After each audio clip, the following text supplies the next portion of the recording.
Olá, meus queridos alunos, estamos aí novamente, né? Na aula de hoje, nós falaremos sobre as independências da América.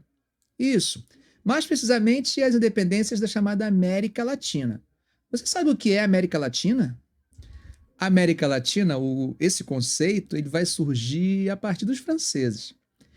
Na verdade, foi o Luiz Bonaparte, mais conhecido como Napoleão III, que usou esse termo para tentar passar a ideia de que a França tinha afinidades mais fortes, laços mais fortes com a América Latina. É óbvio que ele estava preocupado no seu imperialismo e expansionismo com a influência que os Estados Unidos e a Inglaterra, países anglo-saxões, tinham sobre a América recém-independente. Então, para justificar a influência francesa aqui, ele vai criar esse conceito de América Latina, demonstrando que os franceses tinham mais identidade com a América do que ingleses e americanos. Eu vou colocar aqui na tela os objetivos dessa aula, ou seja, ao final dessa aula você deve saber mais ou menos os seguintes assuntos. Você deve identificar a situação política, econômica e social das colônias espanholas que acabaram motivando as lutas pela independência, a especificidade do processo de independência do Haiti, de Cuba e do Panamá, em comparação a de outros países, né, e seus impactos internos e externos. Conseguir vislumbrar os processos de independência ocorridos na América Latina durante o século XIX e identificar seus projetos e origens sociais dos chamados, né, libertadores da América, ou seja, esses libertadores da América, quais são as suas origens sociais e quais são os seus projetos. Você deve também conseguir constatar as relações existentes entre os acontecimentos na Europa, aquilo que a gente chama de contexto, né? Acontecimentos na Europa dos séculos XVIII e XIX, como a Revolução Francesa e o Império Napoleônico, com os processos de independência da América Espanhola. Você deve ser capaz de também compreender os fatores que favoreceram a vitória do monroísmo. Calma, você vai descobrir o que é isso. Você também deve identificar as disputas entre liberais e conservadores na constituição dos estados nacionais na América Latina. Quais são os setores e quais as ideias que acabam tendo peso nesse processo de independência? Bom, primeiro temos que entender que a sociedade colonial ela era formada com uma diferenciação muito forte entre aqueles que eram reinóis, ou seja, que nasceram na Espanha, e aqueles que nasceram na América ou fora da Espanha, fora da metrópole. Esses grupos eram diferenciados em dois. Existiam os chapetones e os crioulos. Crioulos era uma expressão que se usava para os descendentes dos espanhóis, mas que já viviam aqui, ou seja, não nasceram na Espanha, na metrópole. E os chapetones seriam os nascidos na Espanha, que estavam aqui fazendo parte normalmente da elite administrativa. Aos crioulos existia um certo preconceito. Eles não poderiam fazer parte, por exemplo, dos vice-reinados. Eles poderiam, no máximo, participar ali dos cabildos, né, das câmaras municipais. Uma outra coisa importante é que os crioulos acabavam tendo limites no acesso ao comércio dentro da colônia. E isso era super controlado pelos reinóis, ou seja, pelos chapetones. Em relação às ideias, novamente, são as ideias liberais, as ideias do iluminismo que estão influenciando esses movimentos aqui na colônia. Além disso, movimentos liberais que aconteceram tanto na Europa quanto na América vão ter um peso muito grande para influenciar esses movimentos aqui. Na América, a independência dos Estados Unidos. E na Europa, a Revolução Francesa. É dentro desse contexto que começam a se manifestar as ideias de independência, de autonomia em relação à sua metrópole. No entanto, é claro que a gente tem que enfatizar que existem outros fatores ainda. Nós não podemos isolar em apenas um fator. São vários. Já falamos de alguns. Vamos continuar falando. A Revolução Haitiana, por exemplo, é uma das primeiras. Essa revolução, a gente não pode analisar essa revolução da mesma forma que vamos analisar as demais revoluções e lutas de independência. Essa tem algumas características específicas. Entre elas, o fato de que a colônia do Haiti ela era subordinada à França. Uma outra questão é a seguinte: dentro da colônia do Haiti, que eles produziam muito açúcar e a mão de obra era basicamente negra. A revolta que se dá é liderada em grande parte por esses negros escravos que querem a sua independência em relação à França. Vocês devem lembrar que tem um momento na Revolução Francesa que se suspende o trabalho escravo. E aí, em determinado momento, isso é retomado. Todos esses fatores e o que está acontecendo lá, as ideias liberais, as ideias iluministas, estão fortalecendo esse movimento e aos poucos você vai ter uma revolta de escravos no Haiti, que acabam expulsando os franceses e fundando a primeira República Negra da América. Vocês sabem que por ocasião do chamado bloqueio continental, Napoleão, para invadir Portugal, acaba atravessando pelo território espanhol. Mas há um consenso. Só que após a dominação de Portugal, tropas napoleônicas ficaram no território espanhol. Isso começa a incomodar, inclusive incomodar a população. As manifestações contrárias acabam tendo como resultado o fato de que Napoleão destrona os Bourbons, naquele momento final era o Fernando VII, ele é destronado e ele acaba colocando no trono um irmão seu. Isso era comum para Napoleão. Ou seja, nós temos uma situação em que quem está governando a Espanha é Napoleão. E aí como que vai se comportar a colônia? Por exemplo, os cabildos aqui, eles estão se posicionando para respeitar Napoleão ou respeitar o rei exilado?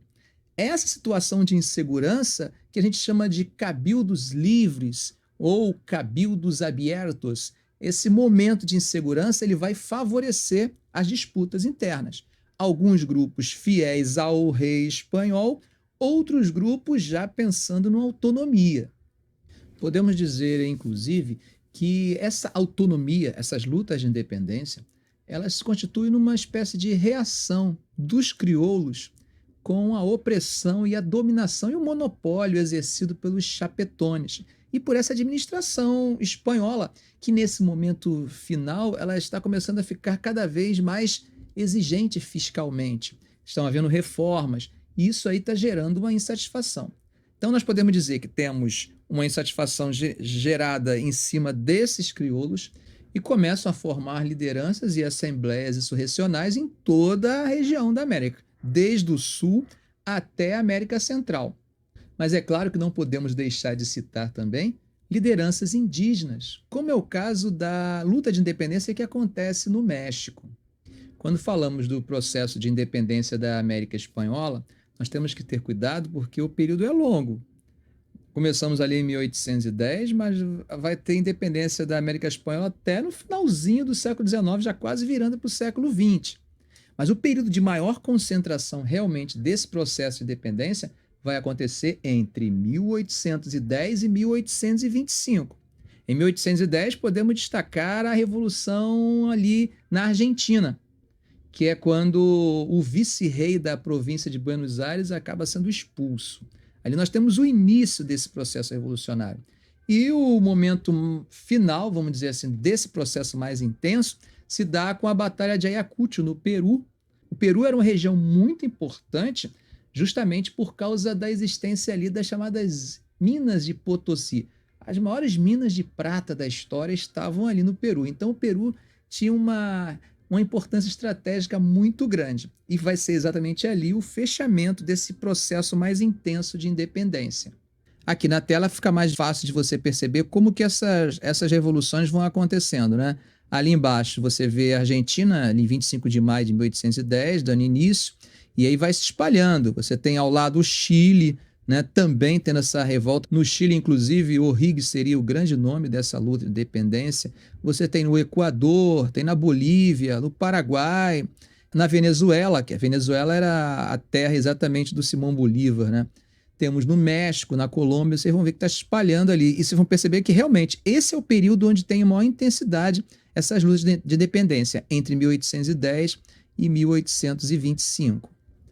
Por falar em Peru, na verdade, vice-reino do Peru, essa região importantíssima por causa das minas de Potosí, nessa região já tinha acontecido um movimento muito forte de luta contra a presença espanhola. Isso se dá porque, dentro daquelas reformas borbônicas que aconteceram na Espanha em relação às suas colônias, começa a haver uma maior exploração em relação à mita e encomenda, que eram relações de trabalho antigas que desde o início colonial eram praticadas. E aí muitos indígenas começam a ser levados para o trabalho compulsório.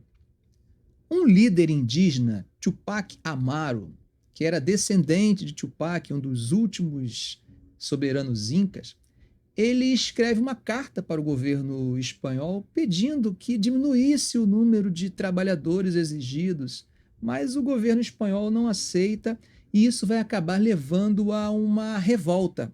Ele, a princípio, recebe o apoio de grupos locais e se torna uma grande revolta, mas que acaba sendo dominada. Tupac Amaru ele vai ser julgado, condenado e executado de forma cruel. A ideia era rompê-lo no meio, né? Não sei se pela força dele, não sei se pela fraqueza dos cavalos, os cavalos não conseguiram rompê-lo. E aí o executor resolve matá-lo cortando-lhe a cabeça. Ele se torna um grande herói e até hoje é lembrado como um importante nome na luta pela independência do Peru. Quando falamos de libertadores da América, é claro, logo alguns nomes vão saltar à nossa memória. Entre eles, o mais importante é quem? Simão Bolívar. Simão Bolívar que liberta a Venezuela e vai participar de muitas lutas pela independência por todo o continente.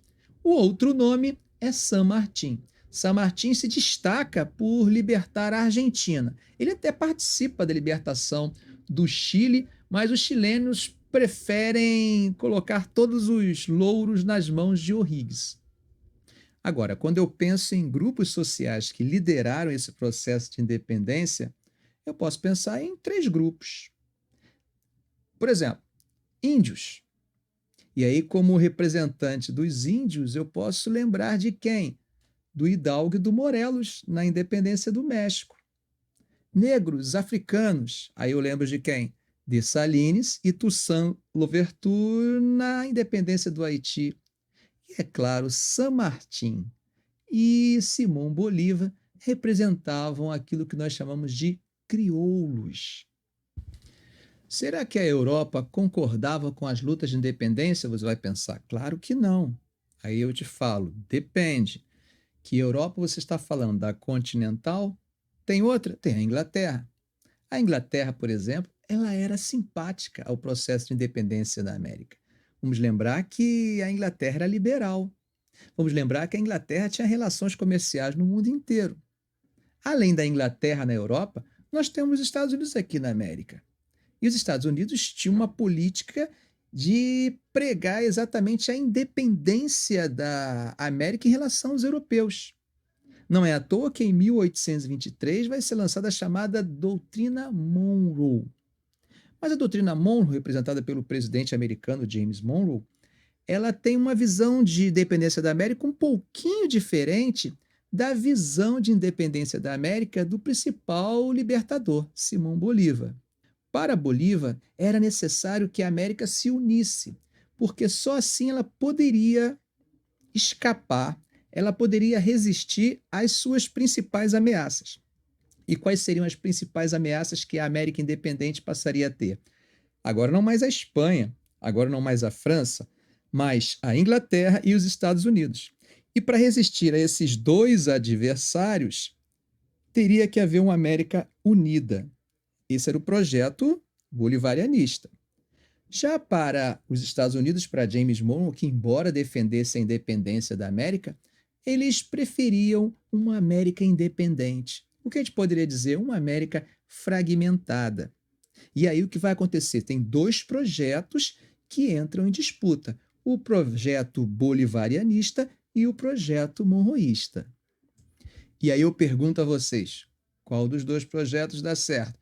Aí você me diz, professor, já está na tela, professor. O projeto que vence é o monroísmo. Verdade. É só olhar para a América, você vai perceber como a América espanhola é fragmentada.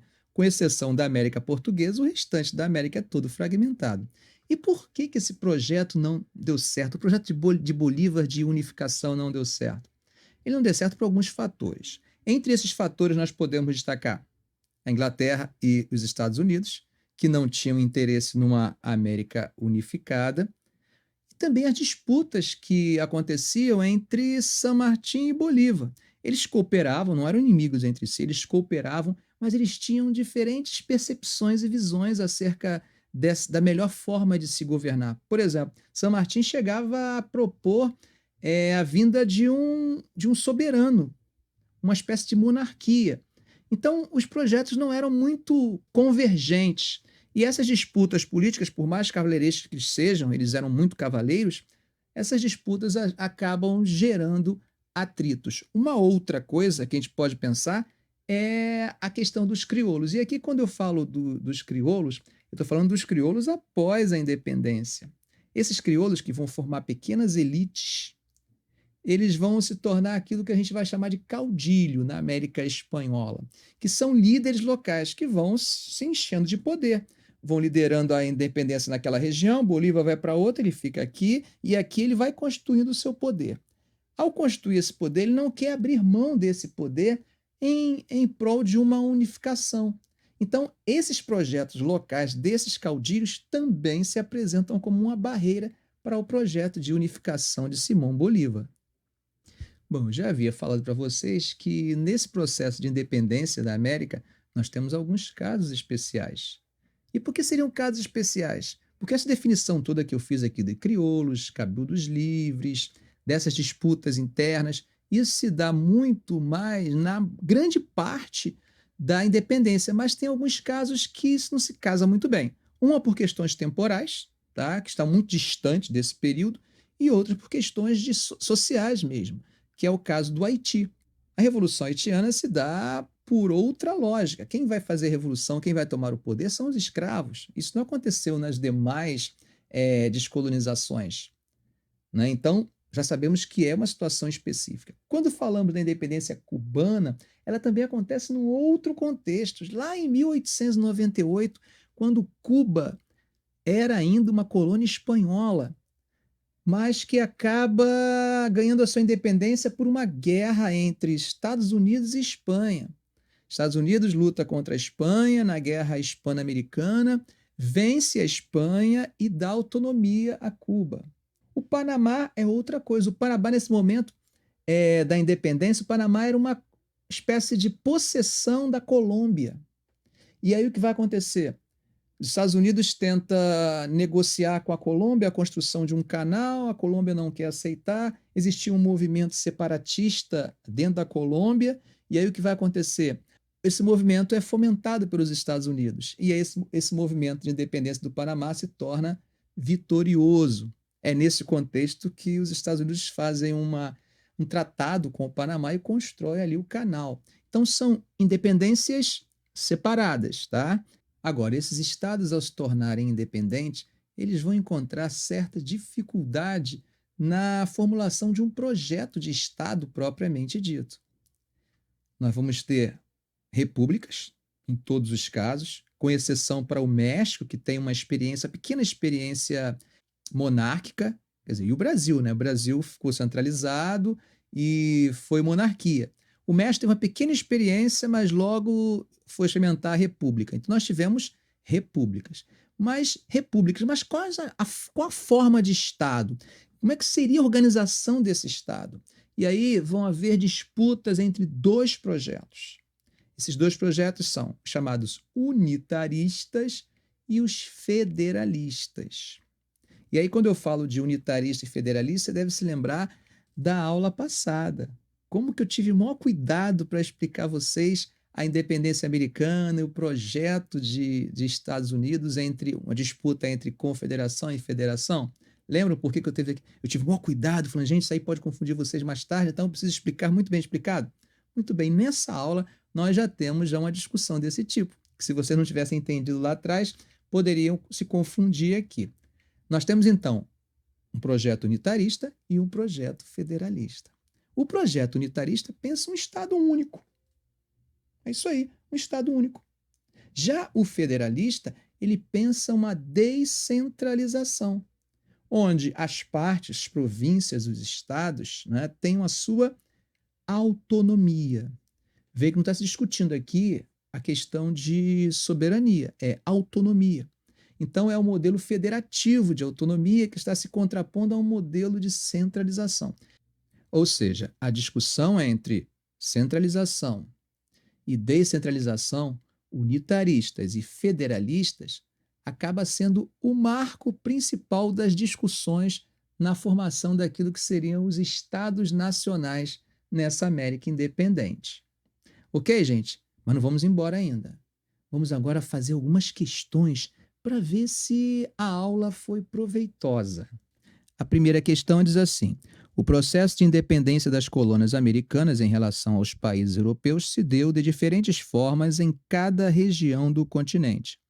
Na maioria dos casos, a independência foi articulada pelos setores dominantes da sociedade, notadamente os grandes proprietários de terras, enquanto as camadas populares, de forma geral, não tiveram seus interesses no centro da disputa política. Essa descrição dos movimentos de independência não se aplica. Aí vem as alternativas. Alternativa A: as 13 colônias inglesas da América do Norte, visto que os grandes proprietários de terras tiveram tímida atuação quando comparados aos setores urbanos médios e aos trabalhadores das manufaturas. Alternativa B: ao vice-reinado do Rio da Prata, colônia espanhola que, por não possuir metais preciosos ou qualquer outro produto lucrativo na Europa, teve desde o início da colonização uma tradição democrática, que se expressava nos cabildos. Alternativa C: ao Haiti, pois a participação dos negros que formavam a maioria da população foi efetiva e sua principal reivindicação, a abolição da escravidão, foi o foco do movimento. Letra D: ao Brasil, levando em conta que os princípios republicanos foram dominantes no período e houve uma diversificação econômica que tirou o poder dos grandes latifundiários. E a alternativa é ao vice-reinado da Nova Granada, em que o direito de índios e mestiços à igualdade jurídica frente aos crioulos esteve sempre ligado à luta contra a Espanha. E aí, qual você acha que é? Calma, dê uma pausa, leia com bastante calma e decida-se. Dê uma pausa que eu vou contar. Daqui a 5 segundos eu mostro a resposta. 1, 2, 3, 4, 5. A resposta é a letra C. Diferentemente da maioria dos países do continente, o Haiti teve um processo de independência marcado pela participação popular, a massa, os escravos. Vamos à próxima questão. O nome com que foi batizado o maior torneio entre clubes de futebol sul-americano homenageia o conjunto de líderes dos processos de independência dos países da América do Sul. Os principais libertadores foram Simão Bolívar e José San Martín, que atuaram nos processos de independência de diversos países. Sobre esses processos de independência, é correto afirmar que: alternativa A: Bolívar foi responsável pela opção monarquista adotada nas novas nações independentes. Alternativa B: Venezuela, Bolívia e Panamá se tornaram, a partir do ideal dos libertadores, uma nação única. Alternativa C: Bolívar fracassou em seu projeto de formação de uma grande nação pan-americana. Alternativa D: Argentina, Paraguai e Uruguai se uniram ao Brasil para a criação de uma grande nação monarquista. Alternativa E: San Martín ficou conhecido como libertador por seu papel na abolição da escravidão na Guatemala. E aí, o que vocês acham? Qual é a alternativa certa? Calma, dê uma pausa, leia com calma, só depois você avança, porque eu já vou já colocar a resposta, daqui a 5 segundos. 1, 2, 3, 4, 5. A resposta é a letra C. Bolívar fracassou em seu projeto de formação de uma grande nação pan-americana. O pan-americanismo de Bolívar vai ser tentado pela última vez na chamada Conferência do Panamá de 1826, quando ele convida vários líderes da América toda para discutir um modelo de unidade americana, de pan-americanismo. Como diz o texto aqui, Simão Bolívar era defensor do pan-americanismo, a manutenção da unidade territorial da América Espanhola após a independência, sob o lema Univos ou o caos vos devorará. mas tal ideia foi rejeitada logo após a consolidação da independência e a América Espanhola se fragmentou. Leia o trecho abaixo. O propósito de muitos, se não da maioria, dos conflitos políticos da América Espanhola no período posterior à independência foi simplesmente determinar quem deveria controlar o Estado e seus recursos. Não obstante, surgiram outras importantes questões políticas que variaram de país para país em caráter e importância. Entre 1810 e 1845, a discussão sobre a estrutura centralista e federalista do Estado foi fonte de violento conflito no México, na América Central e na região do Prata. O segmento faz menção aos conflitos que se seguiram às independências na América Espanhola. Assinale a alternativa que indica algumas das consequências desses confrontos. Alternativa A. O conflito entre federalistas e centralistas resultou em governos constitucionalmente frágeis e politicamente instáveis em quase toda a região durante parte do século XIX. Alternativa B. A recolonização da região pela Espanha, dada a fragilidade institucional das novas repúblicas independentes. Alternativa C.